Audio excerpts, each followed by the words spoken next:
Okay, alright, ladies and gentlemen, my name's James IZ, and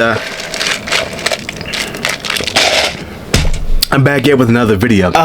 It officially came out. He has officially released it. John Bravo has officially released the video. This bombshell of a video on Wes Watson. I mean, I don't really have much else to say besides I'm not really shocked. And the Wes Watson is also a complete liar and had manipulated the situation to make it look like it was self-defense on his part when, let me go ahead and just shut up and just say it, bro. It's not self-defense. And well, he also indirectly responded to Moist Critical and John Bravo as well. If he can talk crazy to John Bravo like in the DMs, telling him to pull up and fight him, why is he afraid to directly say his name and also Charlie's name? Last time I was goofing on Whiny Watson, I also briefly mentioned John Bravo. John Bravo has a channel that has done extremely good coverage on Wes Watson's embarrassing descent into madness. Remember a couple months ago, Pegged Watson, that purse-wearing, weapon-having, gang-banging piece of shit, which I don't even have to call him it now, because everyone calls him that. I love the way John Bravo calls him a piece of shit all the time. He also calls him Pegged Watson pretty often, and it just always makes me giggle just listening to him always slide in, "you piece of shit," to Wes Watson. Well, remember he challenged me to a fight. He didn't like the shit that I was talking online, because I like to talk a lot of shit, but he took it to a different level. He challenged me to a fight. He sends me a DM, tells me show up or shut up. He gave me the place and time, the gym that he's at. So I tried to go send him a message back, and what happened?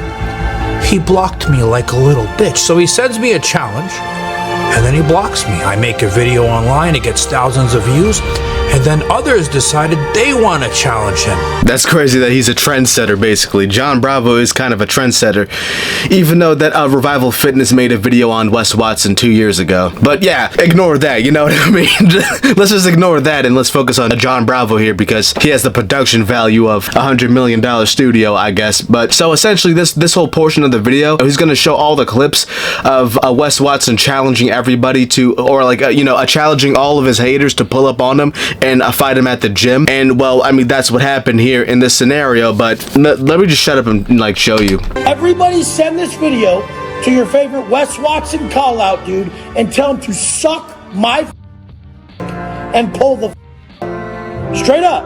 Just tell him stop talking. Wes. He really deleted this video after what happened. And then now he's posting on his story, promoting the hell out of his courses, putting up like a price tag on like his podcast appearances, like he's charging $10K for him to pull up. I have the conversation that he had with the monster, and I'm gonna read it to you. So now I want you guys to notice something first. Look at the DM. It's blocked. This little bitch loves blocking people after he sends them a challenge. Big Monster sends him a DM, and it says, "Yo pussy, you wanna fight?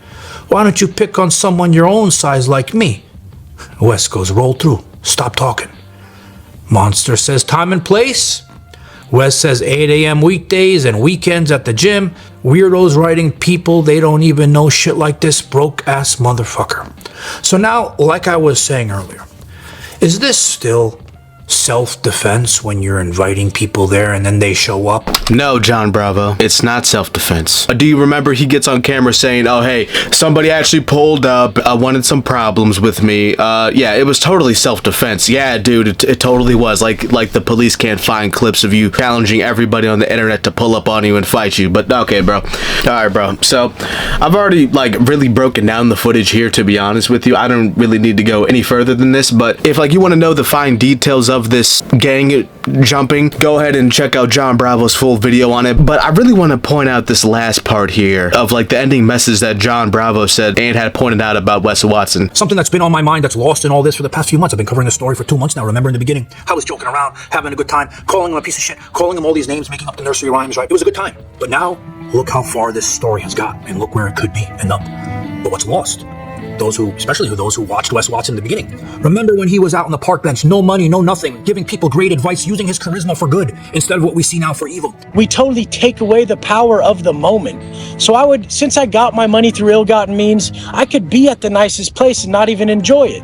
But now, since I went and sat down for a while, since I really look inside and I look for the deeper meaning and shit, I withdraw from pleasure a lot so that when I go do these things, it has much more power, has a more profound effect, and it just feels greater. This is the Wes Watson that I knew before in the past. The Wes Watson that I was actually watching and paying attention to back in the day. Now, I do have a theory. The steroid abuse. And I'm not like a scientist or anything or like a whatever the hell. But yes, I'm pretty sure that steroids do actually fry your brain. It's clear as day that like he's blasting some gear and everything to, you know, to keep up the image and everything. Maybe he's natural here. I don't know for sure. But at some point in time, he started blasting some gear and it just pretty much fried his brain. Like, that's the only explanation to this. Because otherwise, bro, you know, okay, so maybe the gear, the money, the validation that he gets on the internet, it like fueled his narcissism, I guess. That's what probably happened. But let's skip over all of this and let's get into Wes Watson's response to everything. Like his indirect response to Charlie here. Mike Van Wyck actually had posted this originally on his story, this picture here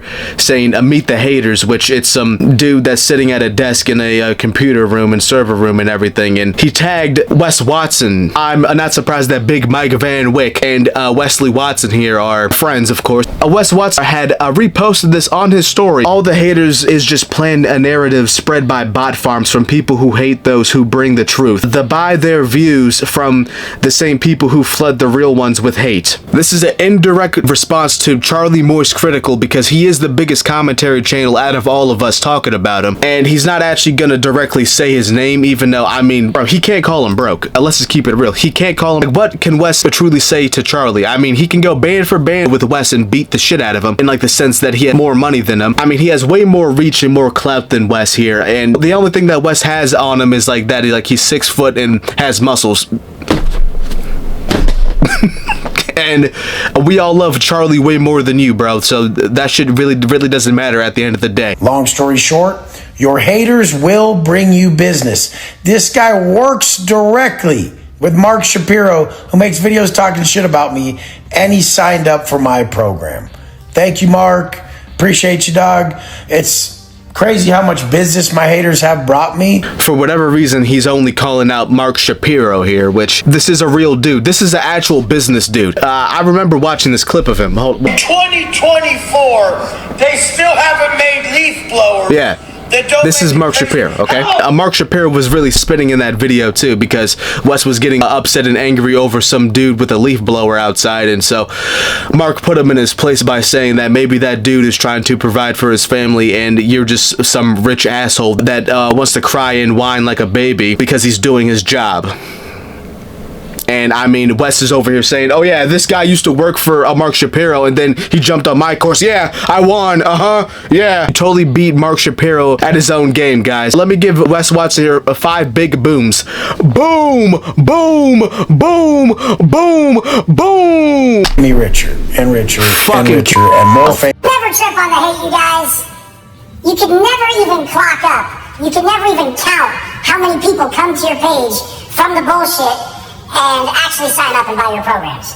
I mean, I'm not gonna start calling people out. This was just legendary. Literally, the guy came through my funnel as a hater.